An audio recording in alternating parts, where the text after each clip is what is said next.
Yeah, so I promised this one a while ago. Hello everyone, and welcome to the most procrastinated episode of Film Fights. I figured this week we can take a breather from some of the high intensity and extremely passionate videos of Season 2 and change it up with a more fun one. Anyone who's been watching these last few videos will remember that I recently covered the problems of extreme fanboying, Hitler and the Holocaust, European colonialism, the survival of the Allies in World War II, how extremely far left ideas have been ruining movies, and that heartbreaking ending to La La Land. So, yeah, things have gotten pretty crazy on this channel, but today I'll be comparing two of Disney's most popular animations, which are surprisingly very similar, Mulan and Moana, and I promise, this won't get depressing.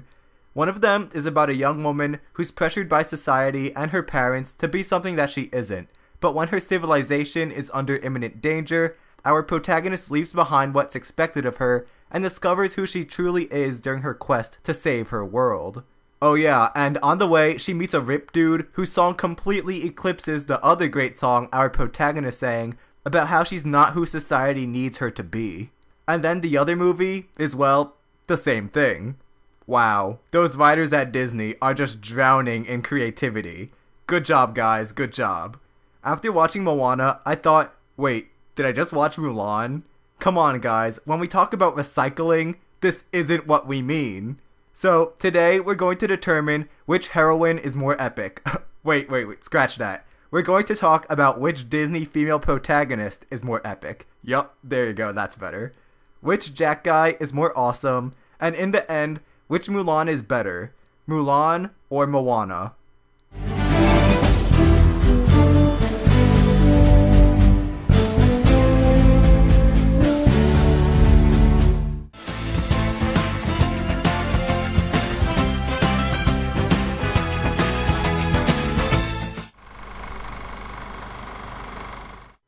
I basically just summarized both movies, but we're still gonna take a look at the story and plot of both and see which one is more engaging, starting with Mulan. In Mulan, the main conflict comes when the ruthless Han army, led by the warrior Shan Yu, begins their invasion of China. To save the empire, the emperor calls upon the men of China to take a stand and join the army, one man from every family. To prevent her crippled father from going to war, Fa Mulan risks her life and sneaks out to take his place in the army. She becomes the first transgender Disney character and impersonates a soldier in Captain Li Shang's army. With the help of Eddie Murphy, playing Donkey before there was a donkey, the dragon Mushu, and the lucky cricket named, Cricky, again, there's that Disney genius, Mulan trains to become a great warrior in one of the greatest montages ever, but I'll get to that later. With her intellect and cunning, and more cross-dressing, Mulan, Shang, and her pals Yao, Ling, and Po save China from the clutches of the Huns. Hey, wait a minute, this doesn't make any sense. The Huns? In China? What? The Huns weren't an Asian group, they were Eastern European, and their empire stretched from Germany to the Caspian Sea at its prime, which was in the 400s AD. While the original story of Mulan came to be about 100 years afterwards, the movie at earliest takes place during the Ming Dynasty about 1,000 years later. You can tell because we see the Forbidden City, which was built in Beijing during the 1400s. So not only are the Huns thousands of miles away from China, but are 1,000 years early. Come on, Disney, who's doing your research? Anyways, in the end, Mulan proves herself not to be a disgrace, and saves China by being who she truly is. I mean a warrior. Mushu also gets back his position as protector of the Fa family, and all seems well, until the Manchus come.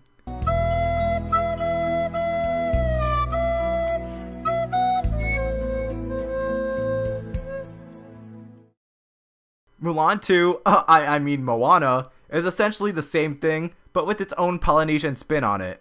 It all starts with Maui trying to steal the heart out of an island goddess thing called Te Fiti in order to give humans the power to create life. Dude, come on! We've been over this already! Did you not see the Jurassic Park analysis from a few weeks ago? Don't you see the danger, John, inherent in what you're doing here? Genetic power is the most awesome force the planet's ever seen, but you wield it like a kid that's found his dad's gun. After stealing the heart, Maui gets wrecked by the lava monster Te Ka and the heart is forever lost in the ocean. This comes with massive consequences. Instead of an inaccurate army coming to conquer Moana's island of Motunui, there's an ever-expanding flow of black death killing all life. Okay, so this may sound mildly depressing already, so let's just skip past that. Moana's exposition machine grandmother informs her that to save the island and her community, she has to find Maui and have him return the heart. So, breaking the tradition of not sailing and abandoning her village, Moana goes off to save the world. She finds Maui, they fight coconut people, he gets his hook from yet another crab who's obsessed with hoarding cash. Again, good job on that originality, guys. They fight Te Kā, have the cliche end of second act sad moment, followed by the other cliche of the hero coming out of nowhere to save the day in the nick of time. And the two restore the heart. Just when you thought the Emoji Movie was the most uninspired movie of all time, come on! Okay, so is it agreed? We're giving this one to Mulan, right? Yup. Not to hate on Moana's story, but there's not actually anything original about it. Okay, it deals with Polynesian fables, big whoop. Other than that, you get the setup of Mulan, and then the rest of the plot just goes on autopilot. It hits all the story beats you expect it to, and doesn't go anywhere you're not expecting. It also suffers from awkward structuring, which is becoming a growing problem for these newer Disney movies. They just don't know how to end.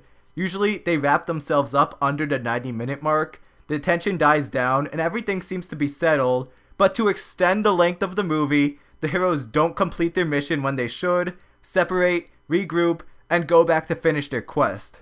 Inserting this pointless fourth act kills the rising tension as our heroes have to get thrown back into another situation. Not to mention that our characters go through multiple different mindsets within a 10-minute time span, so development feels forced. Mulan, on the other hand, doesn't suffer from this. There's a clear rising tension along with well-defined acts. We're never taken out of the action. Mulan doesn't go home before the last act to sulk and then go back to finally defeat Shan Yu. Nah. Both the hero and villain go straight from the mountain pass to the Forbidden City to go right from the second act to the climactic third. The tension rises with each scene, of course taking pauses when needed, but it never goes away and needs to be revived. Every bit advances the story, unlike Moana. The reason I mention this is because not just Disney, but a lot of blockbusters suffer from this unnecessary fourth act syndrome. Not that the 3-act structure is something to be set in stone, but if you're gonna stray from it, do it to improve the story you're trying to tell, not just to increase the runtime of your movie. It goes without saying, Mulan's story was done better. Moana as a character is interesting to look at, but for the wrong reasons. Moana herself is merely alright. Okay, I can already hear the Disney fans screaming at me through the screens, but at least hear me out. Moana is satisfactory and nothing more. She's not someone new, but a hybrid of successful past Disney protagonists without understanding why those characters work so well in the first place. The first person Moana is trying to be is Mulan. As Mulan feels pressured to be the delicate Chinese wife that she's not, Moana is pressured to stay away from the water because her dad had a traumatic experience when sailing, losing his best friend. Why going against the norm works in the case of Mulan is because it is well established in all of our minds that Chinese society was this way. Women couldn't go into battle, run politics, or basically work to serve their own self-interest. They were designated to domestic life and had high expectations like foot binding. Oh, don't even get me started on that. That's disgusting. We like Mulan because she broke the arbitrary societal norms to go save her father and saves China in the process. Moana, on the other hand, was specifically called and chosen to go save the ocean. To simply put it, it was her destiny. Audiences cannot relate well to characters with a set destiny because we're all just normal people. We don't have a set path. We make our own path, like Mulan. She wasn't called to fight for China. Actually, it was the exact opposite. Her destiny was to stay home. She didn't have the road to greatness paved for her. Mulan impulsively chose her own direction, not knowing where it will lead. In fact, the odds were that she'll die either at the hands of the Huns or the Chinese when they catch her. So the difference here is that Mulan wrote her own story, like a lot of us do, while Moana was following a carved-out destiny. Destiny is the all-time laziest plot device ever created. It's literally just saying that something happens because the writers said so. It takes away from the character and their vital decisions, because in the end, we already know where they're going and how it'll all end, and they're obviously going to decide to go with their destiny because it's their destiny, they have to. No need to give a compelling reason for why specifically Moana herself has to save the ocean, because we'll just say she was chosen to, as a baby, because, See, in these lazy written destiny plotlines, the more questions you ask, the more they fall apart. Like, why did the ocean choose Moana of all people? How is the ocean sentient if it constantly kills innocent people? Why does the ocean nearly murder Moana early on if it loves her so much? You see what I mean? The Chosen One plotline is destined to fall apart. We also get this overused conflict with her father, who is too narrow-minded to listen to her, so he seems less like an actual person, because a real human would understand that their island is about to die and be willing to take the risk in order to save the people. So Moana's version of the story is unrelatable and doesn't resonate like Mulan's. The other popular character Moana copies is Anna from Frozen, because if you're gonna borrow an idea, why not take it from the one who's been plaguing cereal boxes all decade? In my Frozen v Tangled video, I discussed how I enjoyed Anna's quirky, awkward, and more relatable portrayal. It works because young girls can see themselves on screen, but also because she spent her entire life closed off from the outside, stuck in her castle. Social interaction obviously would not be her strong point, so it makes sense that she acts in this way, overly anxious and awkward. Moana, on the other hand, just is because the writers say so. And this character trait is beaten to death over and over again. You can tell that they're just clearly trying to copy what worked for Anna. We get it already. You're trying to relate to teenage girls. Now can you please move on? Okay, wow. That was a lot just for one copied and pasted character.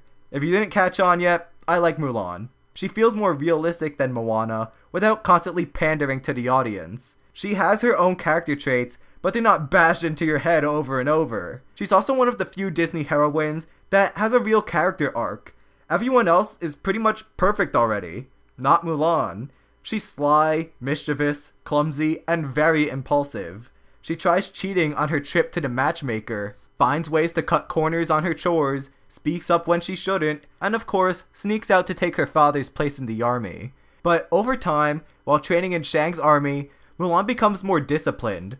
We still see her cunning intellect, however, she uses it for the good of China, basically cheating death and blowing up a snowy mountain to cause an avalanche that wipes out Shan Yu's warriors, and getting the drop on the remaining Huns at the palace by dressing the soldiers like women, and finally killing Shan Yu with fireworks she found. The entire character of Mulan could have easily went horribly wrong, being more of a commentary on how it was society who's wrong, and Mulan is just ahead of her time. No, it's not like that. Mulan certainly has problems she has to grow past too, but her heart is in the right place, so we root for her. Overall, it's clear which character is better. Mulan, duh. Alright, so if there's one glaring issue with both movies, it would be the villains. In Mulan, Shan Yu isn't bad, but there's not much to him. He's kind of intimidating, sure, but probably no one walked out of the theater thinking how great of a villain he was or anything like that. Heck, most of you probably didn't even remember his name before watching this.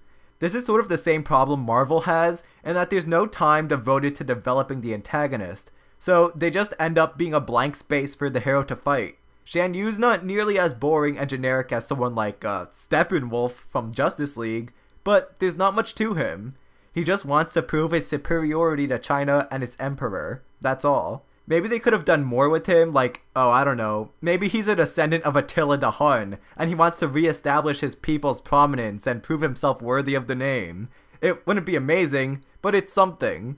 Or you can just give him more screen time and make him do more intimidating things, I don't know. The antagonist of Moana, Tekka, is just as bland, if not more than Shan Yu. She's a giant lava monster who hates Maui, and spoiler alert, Tekka is a perverted version of Te Fiti, twisted and enraged because Maui stole her heart. Again, this is extremely generic, especially for Disney. Maybe with one or two exceptions, every recent Disney movie has had a twist antagonist. Wreck-It Ralph had its turbo twist, Frozen and Hans, Big Hero 6 with Callahan, Zootopia and Smellweather. Then on the Pixar side of things, it goes back way earlier to Stinky Pete and Toy Story 2, Mr. Waternoose from Monsters Inc., Toy Story 3's Lotso. You get the point. This antagonist is extremely unoriginal and bland. Moving on. Okay. This is why everyone keeps falling in love with these Disney movies, even if they're very lackluster. The songs. I mean, seriously, you're just going about your day, and suddenly part of your world gets rammed into your head. The next thing you know, you have a whole song and dance number going on in your bathroom. Now, how do the songs in Moana compare? Do they have that Disney magic? Well, actually yes. Okay, well, 2 of them certainly do. How Far I'll Go and You're Welcome are certainly the 2 standouts here. The Rock, well, rocks. He completely steals the show within his first minute of screen time. At first, it seems like How Far I'll Go and its reprise are gonna be the smash hits of this one, like Once Upon a Dream is the Sleeping Beauty, or Frozen's Let It Go, but nope. You walk out of the theater humming You're Welcome, and now every time someone thanks you for something, you break out in song. For everything else, meh. They're not bad, but you're not gonna remember them or care. They're mainly just filler. How about Mulan then? How can it possibly compare to You're Welcome? Easy. I'll Make a Man Out of You. Shang's song is without a doubt among Disney's best songs ever. There's no argument. That, and of course, when I was a lad, I ate 4 dozen eggs every morning to help me get large. It has it all. Character growth, perseverance, comedy, and exhilaration. It's a perfect workout song, yet it's Disney. But that's not all Mulan has. There's also Honor to Us All, Reflection, and I guess A Girl Worth Fighting For is pretty good too. But really, it's I'll Make a Man Out of You and Reflection that are the highlights. Man, this is close. It's close because I certainly love songs from both. Heck, I can break out in a song from either movie at any time. With that being said, I'm gonna have to give this round to Mulan, mainly because the songs that aren't headliners are still good and don't feel as fillery. And Mulan does have more standout songs, not including reprises. And come on, how could I'll Make a Man Out of You not push Mulan to victory? So what other likes and dislikes do I have for Mulan? Well, for one, it's really funny. Yeah, it's actually one of Disney's funniest animations out there. The sidekicks Yao, Ling, and Po get a lot of funny moments, especially in the bathing scene when they're all naked and playing King of the Rock. Like, seriously, these guys are a hoot. Mushu, also gets some funny lines. I'm not a huge fan of Eddie Murphy as a comedian, but he does pretty well here. I also appreciate the film's self-awareness. It knows people will make jokes about it being about dressing in drag, so it gets ahead of the curve and makes fun of itself. Children may not get some of these jokes, but it's delivered well and strangely never feels out of place. The jokes are well crafted and smart. Also, the animation looks excellent. The combination of the classic Disney animation plus the Chinese style and setting looks great, especially the Chinese landscape. Many shots are just beautiful. Also, the voice acting is great, except Mulan's. I mean, she's alright, but leaves a lot to be desired. In Moana, the animation too is especially brilliant. After every new Disney movie, you wonder how they can possibly top that in animation. Until next year comes around, and it's even better than the last. Moana is no exception to this. It looks amazing, and like how Mulan blends Chinese and Disney art styles, Moana combines that Pacific Island style with the modern Disney CGI. Unlike Mulan, I found all the voice work to be great. The Rock completely steals the show, but Moana's voice actress does a good job too. Now it pains me to say this, but there is another pretty major problem I have with Moana. The humor. Not just the cringy, awkward girl thing it beats to death, but there is so much of that early 2000s Disney animal humor that comes back for its revenge here. Anyone who's seen a Disney sequel, or basically all of their work in the 2000s, will remember the overabundance of animal sidekicks providing comedic relief. Well, some of that is still around in the newer CGI Disney films, but it never gets as out of hand as, say, Pocahontas 2. Boy, that was bad. Moana, however, brings us back to that. Just so many of the jokes revolve around her pig Pua, and especially her chicken Hey Hey. Literally half of all the jokes are about Hey Hey pecking the ground. Oh, that's so funny, I've only seen that for the 20th time in the past hour. Ugh, he's so annoying. So anytime a movie reminds me of this awful dark age of Disney films, yeah, that's a problem. Both Mulan and Moana are wildly popular Disney animations, so no matter which side wins, of course I'm gonna get death threats. But neither one is perfect. Where one is lacking in structure, it may win in animation. Where one doesn't have as good voice acting, it may have more well-written characters. Sadly, neither one has a memorable villain. Like, come on guys, what happened to the days of Scar and Gaston? Who's gonna be roughly the size of a barge now? In the end, there's only one winner, and I'm positive most people will agree with me. The better movie about a female hero running away from home and her societal duties to go save her civilization and find herself is Mulan. Yes, its animation and voice work isn't as good as Moana's, but it just nails it on the head when it comes to the characters, story, humor, and songs. Not only does it lack the wonky plot structure of recent Disney movies, but the real deciding factor here can be boiled down to that one word: destiny. We can root for Mulan and relate to her so much more than Moana, because really, she's no one special. Just your average, heck, below average girl who decides to risk her life for her family. She has no special destiny, there's no path laid out for her. She makes her own path despite the fact that she's probably going to die from it. And that's something you have to appreciate. It's exactly what we've encouraged people to do in the West for centuries now. A self-made man, or woman in this case. Or is it still a man? Moana, on the other hand, had her journey laid out for her by the ocean and her grandmother, which is really boring. I don't know why movies keep using this dumb destiny story. It's lazy, uninteresting, and almost never works. But hey, at least it has your welcome. Remember, if you enjoyed this video, to please leave a like and subscribe. See you next week.